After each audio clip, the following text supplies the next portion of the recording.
Na, sziasztok srácok, üdv mindenkinek, én Viking vagyok, és ez itt a Kocka Stúdió, és elérkeztünk az újabb akolitus részekhez, mert most ugye 2 részt egybe fogunk felvenni, és hát a mai vendégem nem más lesz újfent, mint Soma. Nagyon szépen köszönöm, hogy elfogadtad a meghívásomat.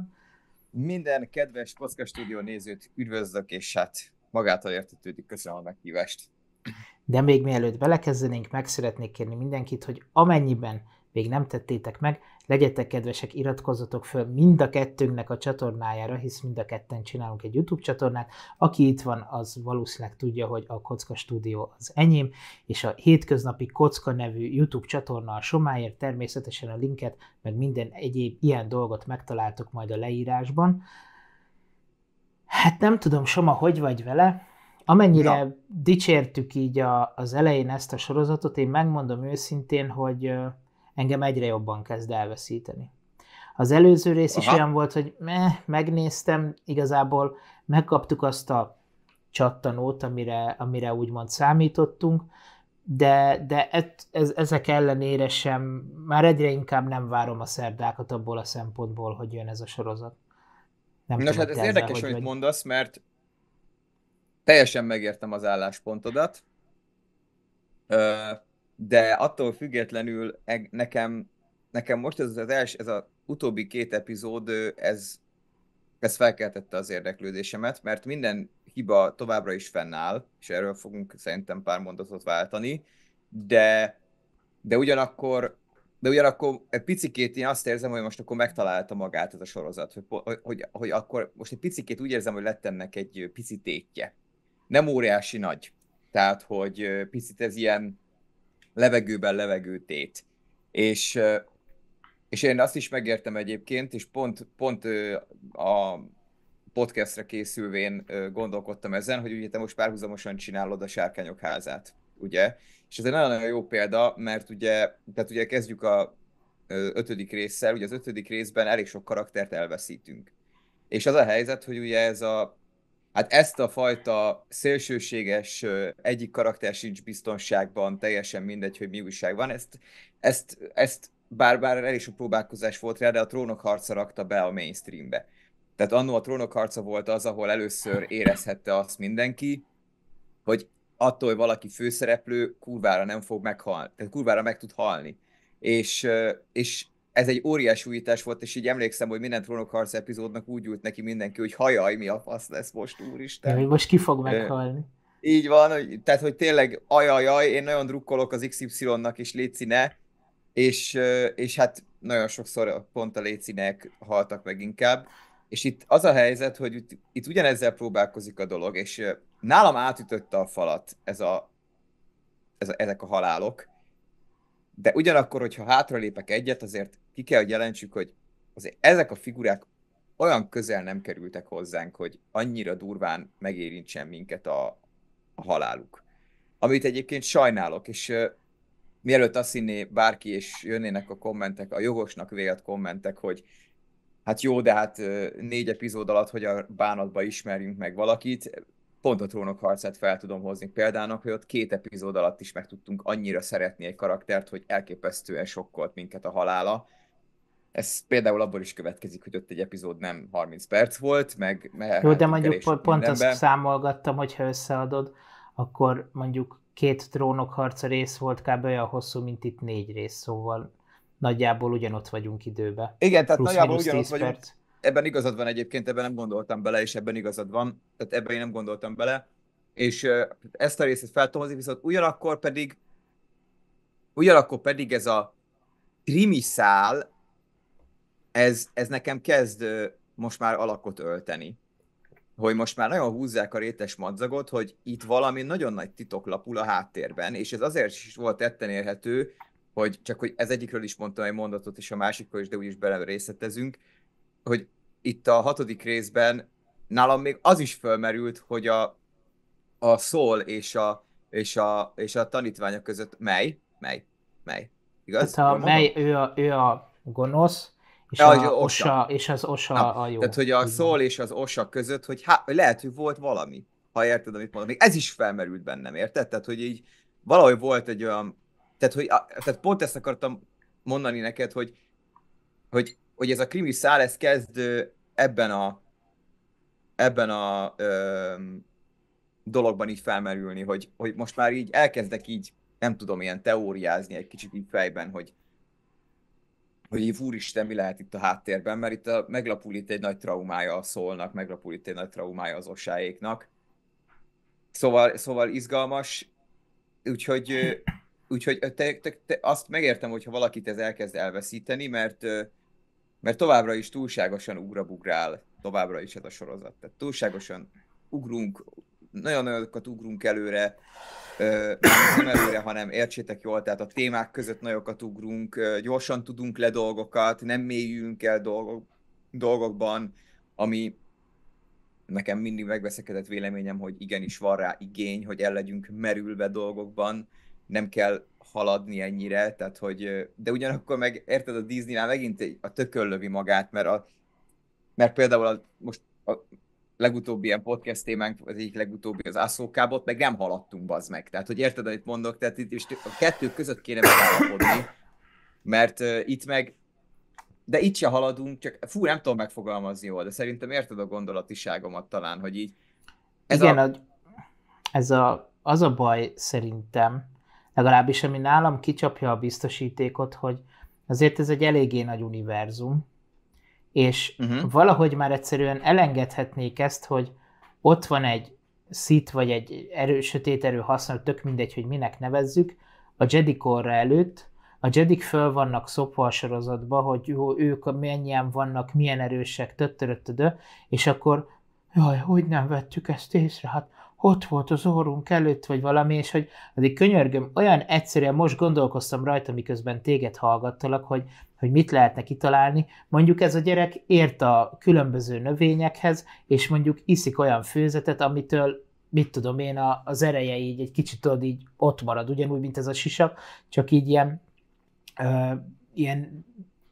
ilyen kivonat formájába, vagy valami, hogy mindig ez, hogy hát a sötét oldal ennyire és ennyire beburkolózik minket, hogy könyörgöm, több millióan vannak, és akkor egy vagy két Jedi meg el tudja őket picsázni, szóval, hogy egyre többször érzem azt, hogy a Jedik azok ilyen tajgetosz pozitívak, hogy annyian vannak, mint égen a csillag, és egyszerűen így nem látják a fától az erdőt, és valahogy ezt már meg lehetne csinálni szerintem egy kicsit izgalmasabban, és nem csak azzal, hogy hát a sötét oldal mindent beburkolt, hogy már valami kicsi újabb dolgot, érted? Tökre egyetértek azzal, amit mondasz, Viking, ezekkel, hogy tajgetosz pozitív, de hogy én ezt a felszínen érzem, mert azt tényleg fontos kijelenteni, hogy ugye most július van, de június az nem csak a Pride, hanem a férfi mentális egészségnek a hónapja. És az a helyzet, hogy a Jedik ott követik el egy óriási hibát, amit a társadalmunk is elkövet, hogy nem foglalkozunk a negatív érzéseinkkel, ezeket berakjuk a fiókba, ezek belül rohadnak, ezek az érzések. És egyébként az a durva, hogy erre a férfiak egyébként hajlamosabbak ilyenre. Láttam múltkor egyébként egy videót, hogy az volt a kérdés, hogy ha nagyon nagy bajban vagy, ha nagyon-nagyon mélyen vagy, akkor ki az, akit felhívsz, hogy segítsen. És ilyen nagyon különböző fajta társadalmi osztályú, bőrszínű, nemi hovatartozású férfiak mind azt mondják ebben a videóban, hogy senkihez. Ezt ízlelgessük. Tehát senkihez nem fordulnak különböző okokból. Mert kit érdekel? Mert én férfi vagyok, nekem nem lehet ilyesmit csinálni. Mert felhasználják ellenem. És így elnyomják ezeket a dolgokat. És az 6. részben van egy nagyon jó jelenete a Saulnak, ahol egy pillanatra összeomlik. Megvan ez a jelenet ott a hajón. Lemegy az áram, lejön a pilótafülkéből, és egy pillanatra összeomlik, és nem beszél semmit, és egy nagyon szép alakítás ez a 1,5 perc, ahogy ő megnyugszik. Vagy hát nem is az, hogy megnyugszik, hanem valahogy nem megnyugszik, hanem berakja valahova a fiókba azt az érzést, ami ott tombol benne. És ez egy kurva izgalmas gondolatiság, és ezt ugye ez a Sith is hozza, és elmondja, hogy bazd meg, ezek ott kavarognak bennünk. És hát nem lehet persze úgy élni, ahogy a Sithek, és úgyse lehet, mint ahogy a Jedi. És ez kurva izgalmas, és nagyon-nagyon fontos, hogy látod, Vikingem, mi erről beszélgetünk. A kettőnk közül egyikünk egyikünknek mondjuk ez a fajta gondolatiság felmerült, másikunknak nem, egyikünk se hibás, tehát egyikünk se jobb vagy rosszabb a másiknál, de pont ez a baj ezzel a sorozattal, hogy nem magától értetődőek ezek a gondolatok. Nagyon sajnálom, de jobban ki kell tenni.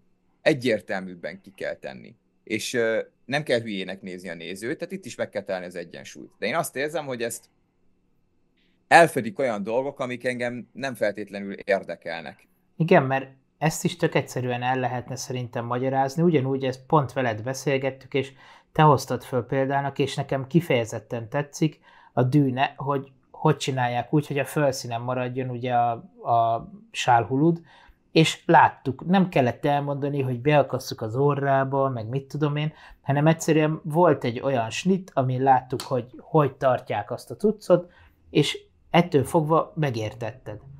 És ezeket is így szerintem vannak olyan egyszerű ilyen filmes mozzanatok, olyan vágások, vagy akár még dramaturgia, amivel ezeket meg lehetett volna oldani, de valahogy úgy érzem, mintha ilyen tényleg ilyen 5 éves gyerek szintjén lenne néha ez a sorozat, hogy így... Igen, meg az is a probléma, hogy, és jól rátapintotta, ez 5 éves gyerek szint, ez jó példa, vagy jó a metafora, mert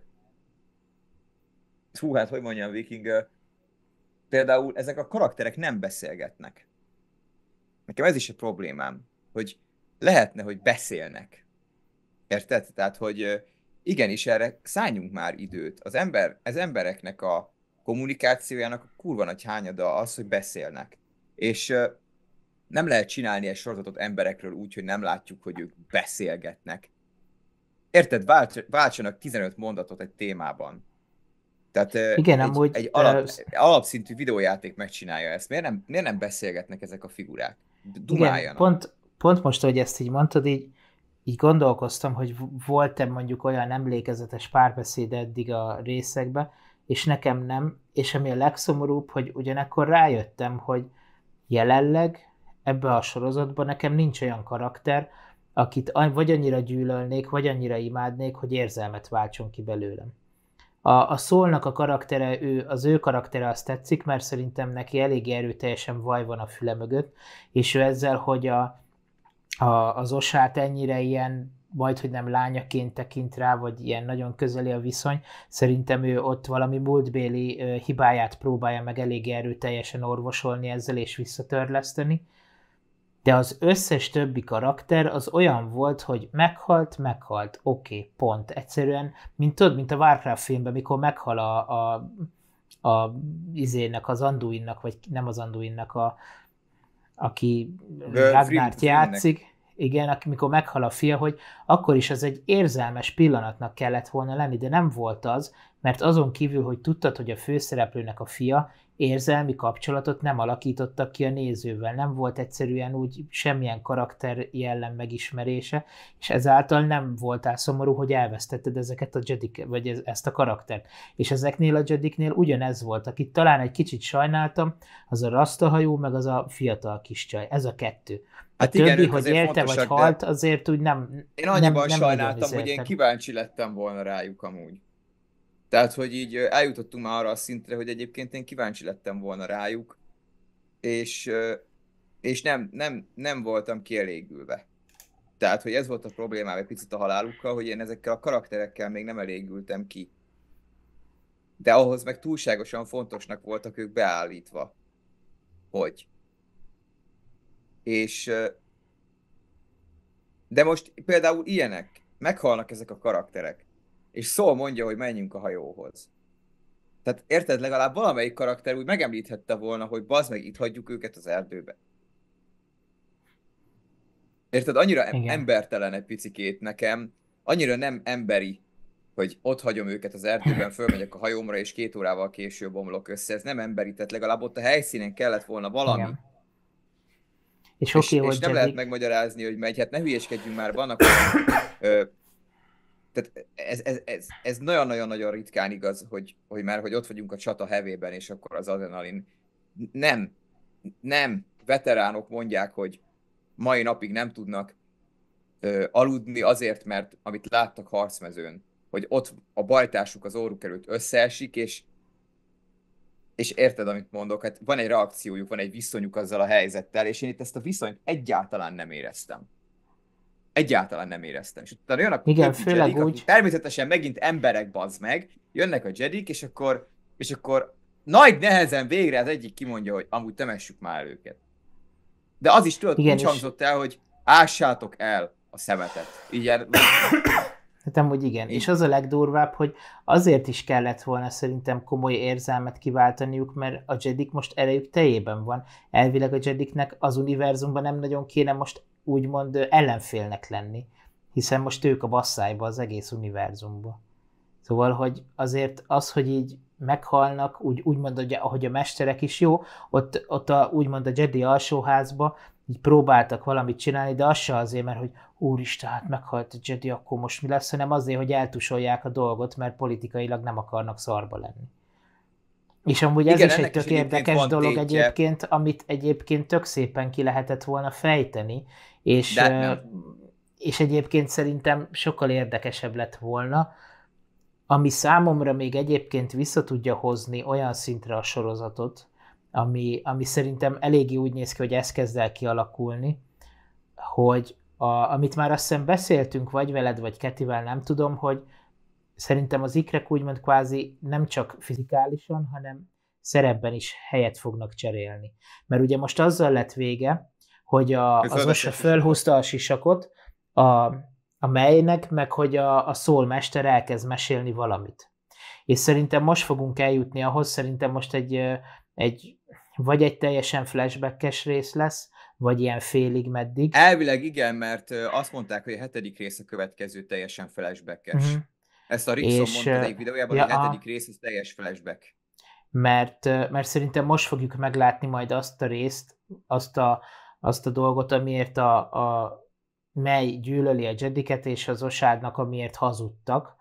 Úgyhogy én azt is ki tudom nézni ezekből a Jedikből, vagy legalábbis amennyire a Soulmesternek gyötri a lelkét, a bűntudat, hogy szerintem ott ők támadták meg, mert hogy azt mondta az anyjuk, hogy nem mennek innen el, kész, és akkor ők meg azt mondták, hogy de eljön, mert el akar, és akkor Hát igen, szerintem nagyon ott lehet, kíváncsi leszek, hogy ott mi hogy ők történt, kezdték ez el borzasztó izgi. a kvázi banyákat így lekaszabolni, úgyhogy hogyha ezt megcsinálják, akkor még szerintem vissza lehet hozni egy középszer szintre, mert azért akkor van benne annyi csavar, van benne annyi kihagyott zicser, amitől azt mondod, hogy oké, lehetett volna jobb, de egyébként tudott adni valamit, ami szórakoztató.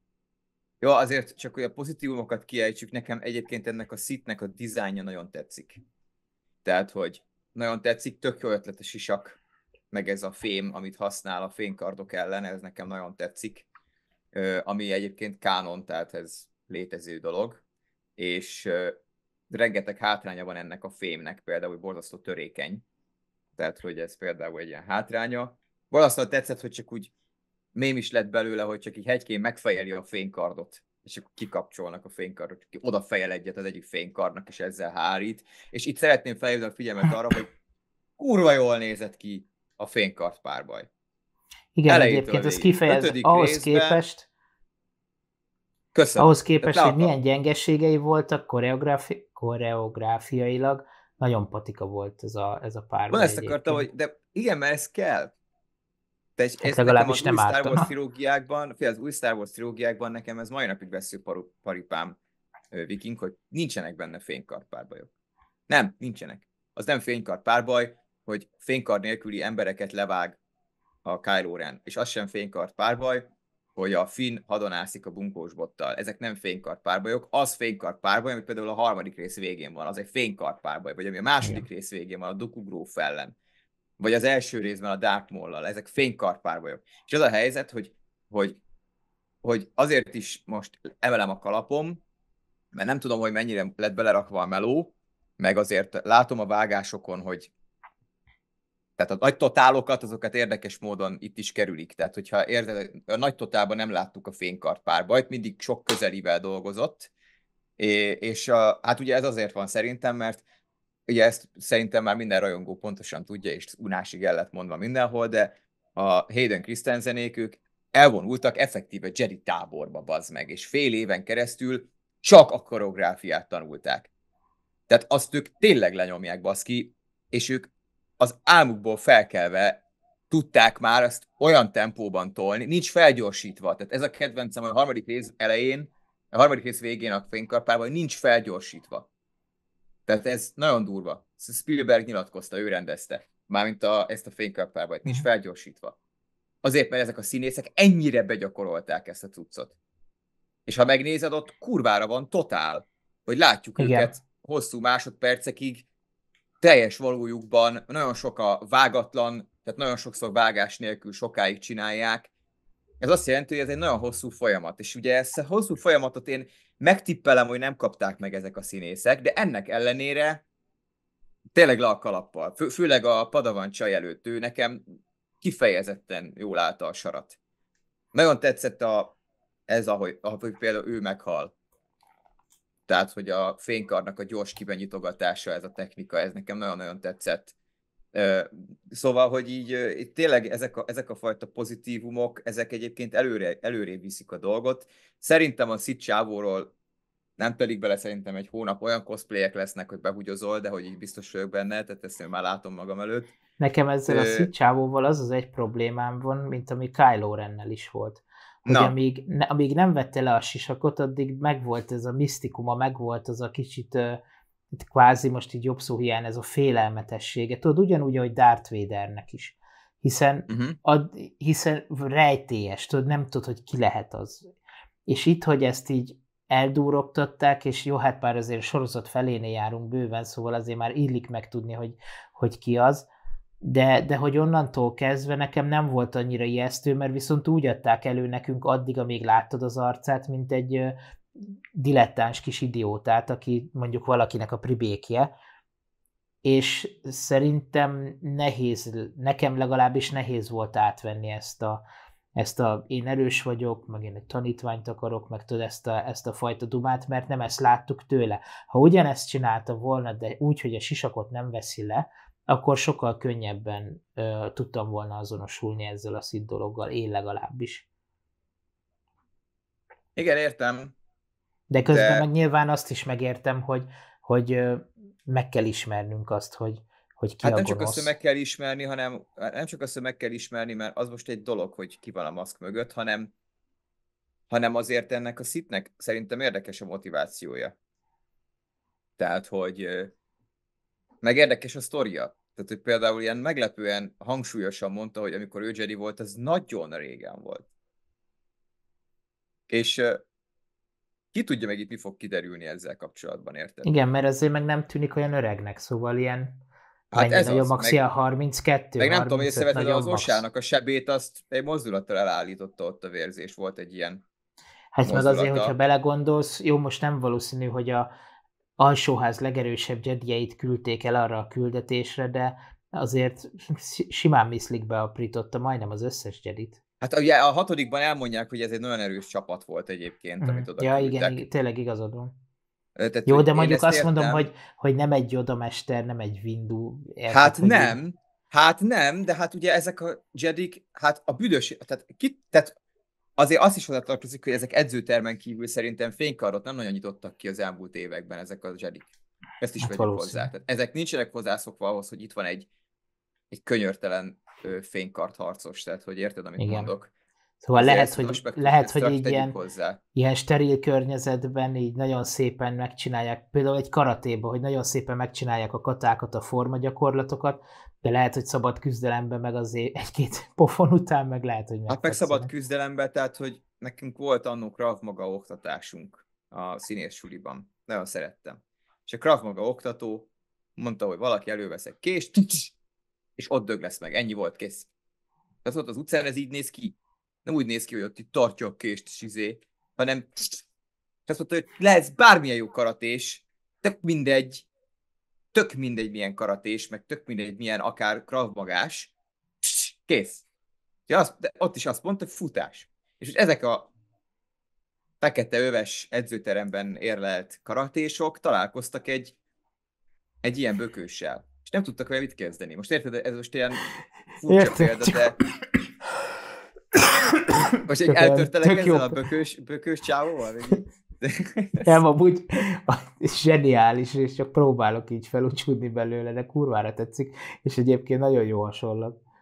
Szóval, hogy itt, és ez látszott, és hát borzasztóan izgalmas lett ez az egész, és tehát mondom, ez a része nekem nagyon tetszett, meg a hatodik rész, nekem ez egy kicsit átvezetés volt a hatodik rész, amivel nincs baj, de például ott a Soul mesteréknél nekem túlságosan sok volt na már majdnem elmondanám, de pont elmegy az áram. Na már majdnem segítséget hívnék, de pont elmegy a kommunikáció. Na már majdnem elmondanám, de visszajön az áram. Na már majdnem elmondanám, de belép a képbe valami. Igen, Könyörgöm. meg nekem Tehát, hogy amúgy nekem túl sok volt. Tehát, érted? Tehát túl sok bennem az volt ez egyébként nekem. ez is összetört egy cserepet, hogy azért az Osát imádja ez a szól. Legalábbis azt mutatja, hogy amennyire egy Jedi szeretheti a tanítványát, ő szereti, gondoskodik róla, stb. Stb. És elmegy már a picsába, hogy ez a kedvenc tanítványát meg nem ismeri meg, hogy másfajta erőt, másfajta, teljesen más hogy nem úgy válaszol, nem úgy mozog, mert oké, hogy ikrek, de hát nem töltöttek időt együtt, ki tudja hány éve. Szóval, és hogy akkor nem ismeri föl, vagy hogy ennyi időbe telik neki, mire Na, rájön. ezt be tudom fogni a soknak. Tehát ő nem ezzel foglalkozott, érted? Én ezt be tudom Jó, fogni a ezt így el soknak. tudom fogadni, és egyébként, Meg a ha másik, ez és ez van, nagyon akkor... fontos, itt szeretném kiemelni, hogy nekem egy nagyon kedves barátom világosított fel arról, hogy a Soulmester, ő a Squid Game-nek a főszereplője volt Te ezt nem egyébként a tudtad? színész. Én Nem mindig úgy, tudtam, pedig szerintem már lesokkol, már és hivatkoztam úgy rá, hogy a Squid Game-es nagyon, csávó. nagyon, nagyon, nagyon szeretném megdicsérni a színész urat, mert ezek szerint ő jó színész. Tehát, hogy már bocsánat, ez most lehet, hogy hülyén hangzik, de én a Squid Game-et azt szinkronnal második részig kiszenvedve tudtam nézni, de utána nem. Nekem Hát annyira nézhetetlen az a az sorozat. csak eredeti hanggal amúgy. Eredeti hanggal 5 perc után kapcsoltam ki Vikingem. 5 perc Nem után. mondod, pedig Hallgathatatlan. zseniális az Nekem a sorozat szerintem. hallgathatatlan, nézhetetlen, és ez a koreai színjátszás, tehát ez az óriásiban csinálunk mindent, amit én értek, az az ő kultúrájuk, és nekem nem kell vele azonosulnom, és hogy ehhez képest a Soulmesteren én ezt nem látom. Pedig ott is, amitől leművel, olyan, mintha takonyból lenne az arca. Mindenre így reagál a faszi végig a Squid Game-ben, és itt ezt egy másodpercig nem tetten érhető, szóval nagyon-nagyon le a kalappal a csávó előtt, mert ő nagyon-nagyon Hát, mintha sok rétű kikapcsolta volna az arcizmait, kb. Olyan. Hál' Istennek, és nagyon-nagyon fontos, hogy és persze most ez az én dolgom, de figyeljetek, nekem ez hallgathatatlan, tehát hogy én nem tudom se hallgatni, se nézni ezt a fajta színjátszást, tehát japán ugyanez animékénél nem tudom nézni japánul, mert tehát szétveri a fülem, hogy nem tudom megkülönböztetni kifiú, kilány. Tehát hogy én ezt nem tudom élvezni, de ez nem azt jelenti, hogy szar, csak hát ez én. És, és így és így itt nagyon-nagyon szeretném megdicsérni a Szolmestert, mert egyébként, hogyha valaki, akkor ez a színész tényleg jó alakítást hoz. Tehát, hogy nekem az ő alakítása kifejezetten tetszik, hogy ö, nagyon erős dolgot Igen, talán ő képvisel az ebben az egyik egészben. legérdekesebb karakter amúgy az egész sorozatban.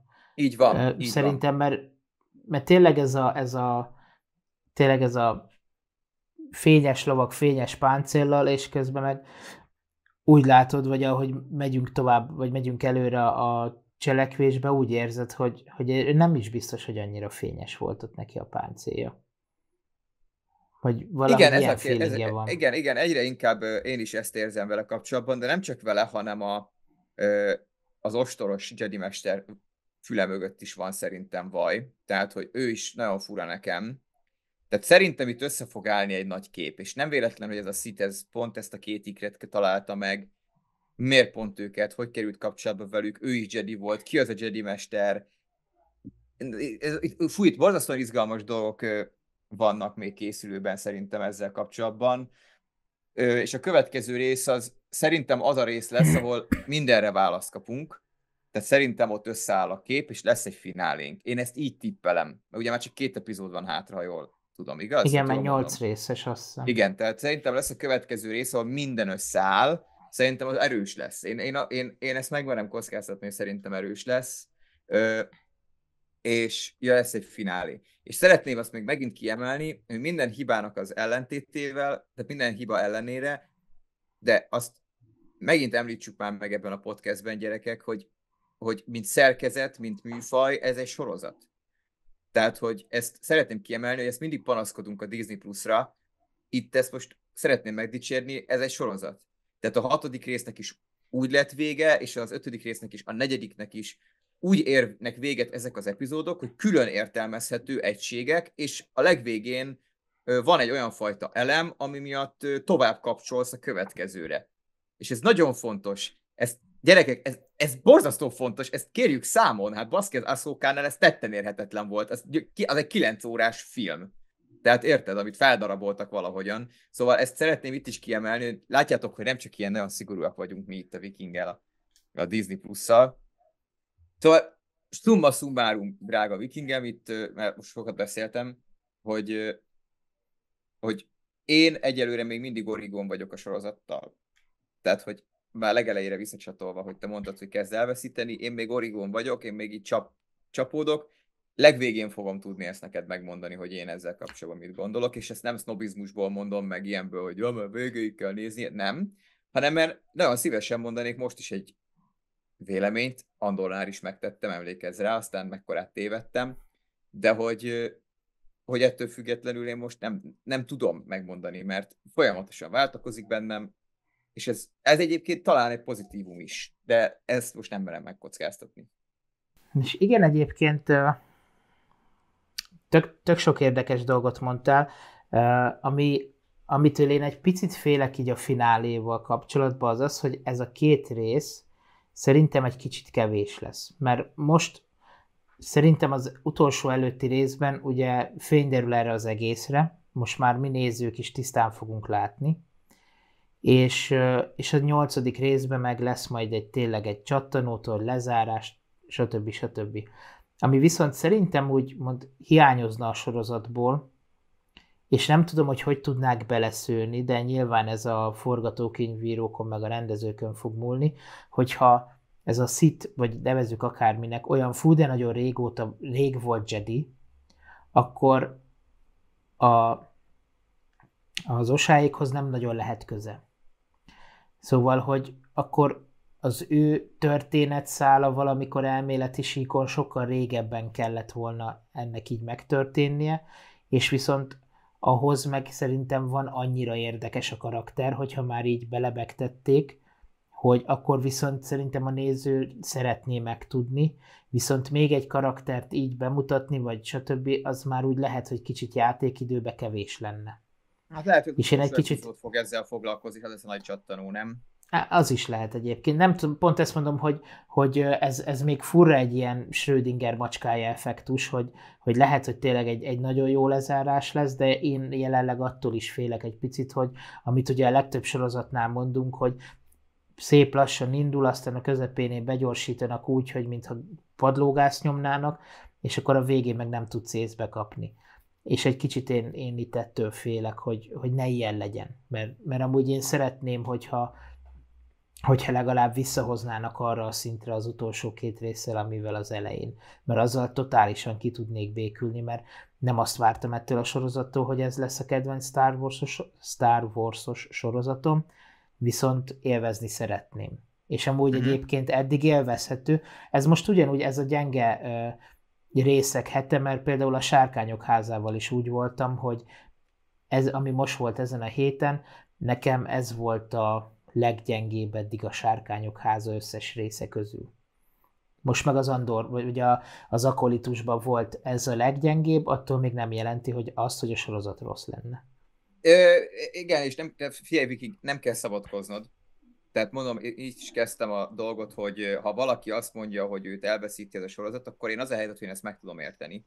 Mert tényleg nem tudunk elmenni azok mellett a hibák mellett, amikben ez a sorozat szenved. És mondom, azért haragszom, mert ezeket a hibákat önnön magának állította fel ez a sorozat. Érted? Tehát, hogy nekem ez a bajom ezzel az egésszel, hogy ezek az akadályok, amikben így bukdácsol, ezek az akadályok a sorozat által lettek felállítva. És Igen, és amúgy jó, az jó, mindenki mondhatja, hogy szerint, minden süntet, de akkor is, tehát, hogy ezek kikerülhető akadályok lettek volna. Szerintem egyébként most így csúnyán fogalmazva, és nem akarok mindig a gonosz pénzéhes Disneyre ráhúzni a vizes lepetőt, de szerintem ezek a dolgokat, amiket mondtunk, hogyha mindegyik részhez hozzácsaptak volna még egy negyed órát, ezeket így meg lehetett volna ugrani szerintem. Szerintem is, szerintem a forgatókönyv nem jó. Tehát, hogy ez egy nagyon közepes forgatókönyv. Ez egy iparos munkaforgatókönyv. Tehát, Igen, hogy mert ettől én mondjuk nem így, dobom magam hátra. Az írás nem olyan jó az írás, tehát, hogy ez egy igen, mert középszerű írás. így azért belegondolsz, hogy nem is tudom, mikor láttam valami magyar rövidfilm volt, amit Oscarra is jelöltek, meg talán meg is nyert még pár éve, ilyen iskolai abúzálásról Hát szólt, tudom, ez azt a hiszem. kórusról szól, fú, ez a testről és Igen, lélekről, igen. azt hiszem az a címe, nem tudom. Nem, az egy könyv, amit te mondasz, a Tested és Lelkem. Az egy könyv. Nem, testről és lélekről van egy ilyen magyar film, amit Ja, Oscarra igen? jelöltek. Azt hiszem. Aha. Az lehet. Na A mindegy, most ez lényeg nem jut az, az hogy eszembe. igazából ott durván egy ilyen 5-10 percbe elmesélnek kvázi egy konkrét történetet, és nem marad benned kérdés, mert megértesz mindent. Szóval nyilván rövid játékidővel is lehet nagyon jól élni, és sok játékidővel is lehet nagyon rosszul. Szóval, hogy igen, itt lehet egyébként, hogy vagy az írás, vagy a rendezés, Igen, tehát tudom, hogy ami ez nem gyengébb. megoldás. Figyelj, Viking, ebben tök igazad van, és tudom, hogy ez nem megoldás önmagában, hogy legyen hosszabb egy epizód. Én itt arra értem a dolgot, hogy nem véletlen az elnevezés, hogy popcorn mozi. A Star Wars bármit is veszük, de popcorn mozi. Kész. Tehát mindig is az marad.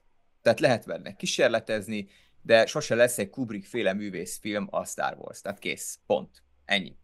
És ha belevesszük, hogy popcornhoz mit szoktunk inni? Kólát. És elmész mondjuk a büfébe, érted? De akár a McDonald'sba, tök mindegy. Mi a célja annak a kurva helynek, hogy minél többet vegyél?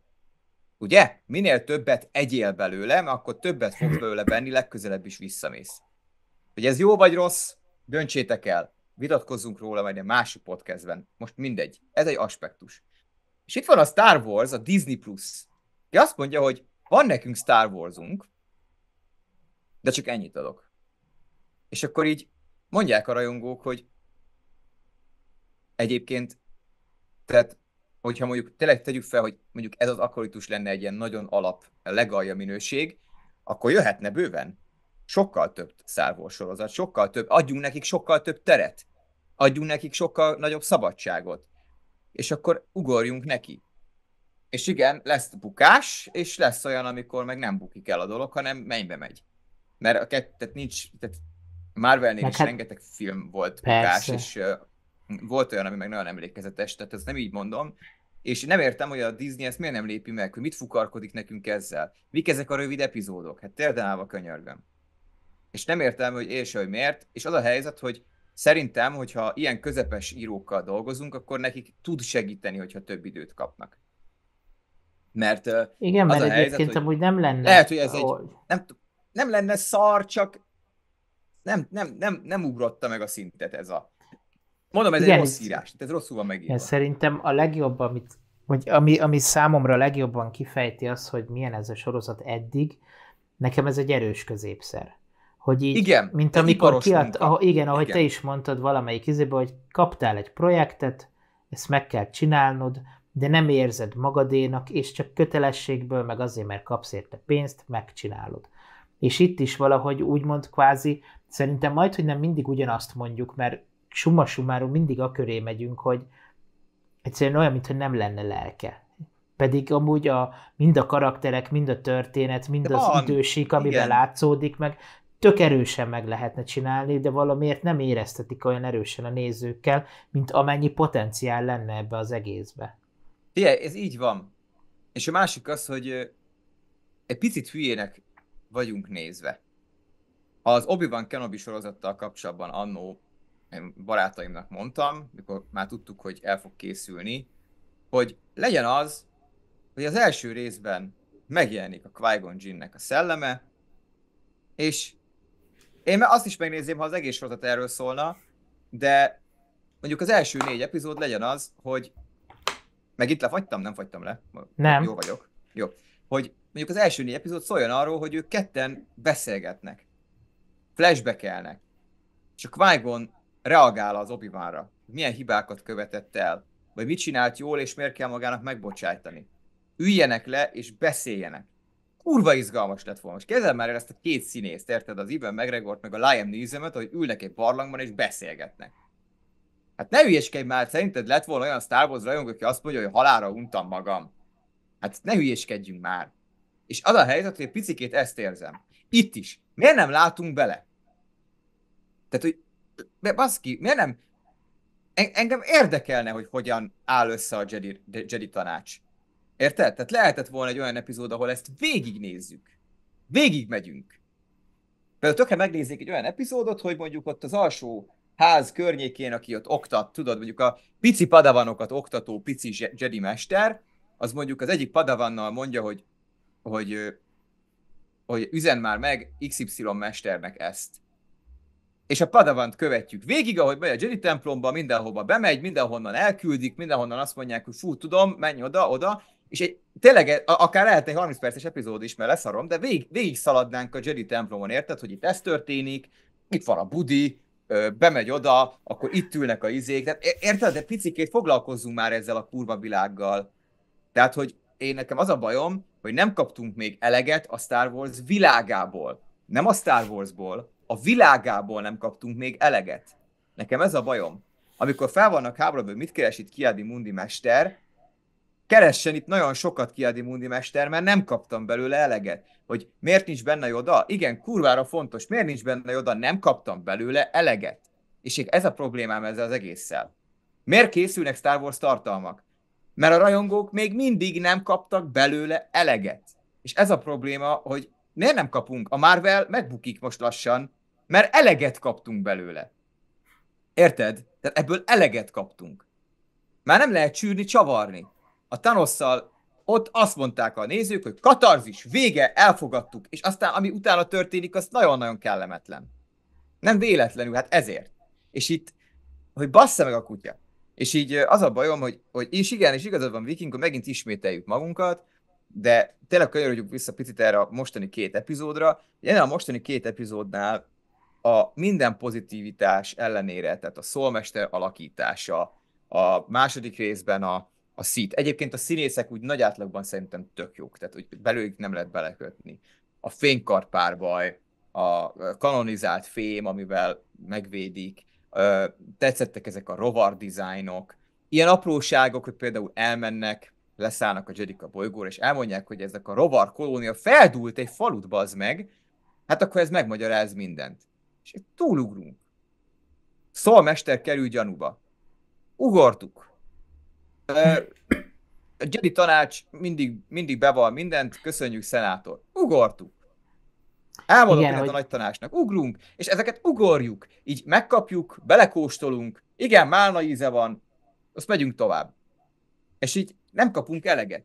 És ez a kielégületlenség okozza a feszültséget az emberekben, amit nem tudnak megfogalmazni, és emiatt mindenféle fassággal foglalkozik mindenki. Pedig aztán ebben nem lehet belekötni, mert se LMBTQ propaganda, semmilyen lófasz nincs ebben, ez tök jó ez a cucc, csak hát kevés. Igen, egyébként ezzel így gondolkoztam, hogy mit tudnék rám mondani, de az az igazság, hogy valószínűleg ugyanazt mondanám el, mint te, csak talán más szavakkal. Tényleg az az egy, amit én jelenleg érzek, hogy amit ugye már eddig is ugye beszéltünk, hogy véleményem szerint, ha részenként ilyen 15 perces, 20 perces hosszabbítást kapna mindegyik rész, akkor lehetett volna belőle érdekesebb dolgot kihozni, de igen. Úgy gondolom, hogy annyi mindent tudod, így megmutatták, hogy nekem ilyen kártyám is van, ilyen kártyám is van, de nem játszották ki azokat a kártyákat. Hát igen, viszont ezekhez, igen, hogy ezekhez a kártyákat, hogy kijátsszák, több játékidő kell, szerintem, ahhoz, hogy értelme is legyen. És talán ez. De én mondom, ha nagyjából és én most nem az a fajta ember vagyok, itt ne úgy értsétek, hogy mint a Trónok harca rajongók, hogy úristen, forgassuk újra az utolsó évadot, nem. De hogyha valami hasonló dolog lesz így a végjátékban, amiről így beszéltünk, hogy ami talán így kirajzolódni látszódik így az eddigi részek kapcsán, hogy tényleg úgymond az ikrek szerepet cserélnek, lesz egy katarzis, egy harc, hogy azért úgy azért föl lehet még húzni szerintem a maradék két rész azért még tud szerintem olyan meglepetéseket okozni majd, ami valamelyik mérlegnyelve felé el tudja billenteni majd ezt a sorozatot. Ámen. Igazából szerintem jól összefoglaltad ezt az egész gondolatiságot. Annyit tennék hozzá, hogy ne aggódjanak a Trollkarc rajongók, én most rakom borítékba, hogy szerintem 10 év múlva újra lesz forgatva a teljes Trollkarcán. Tehát ezt most rakom borítékba. Hát Lehet, hogy nem figyelj, is kell 10 évet Gyűrűk Ura, várni. Harry Potter, ez sajnos mind el fog jutni majd egyszer erre a sorsra. Ugyanúgy, ahogy az Oroszlán király és a gyerekkorunk kedvenc mesés erre a sorsra jutottak, és Igen, ha csak addigra nem lesz valami olyan fajta forradalom, hogy eredeti művek lesznek inkább előtérbe, és elfelejtjük ezeket.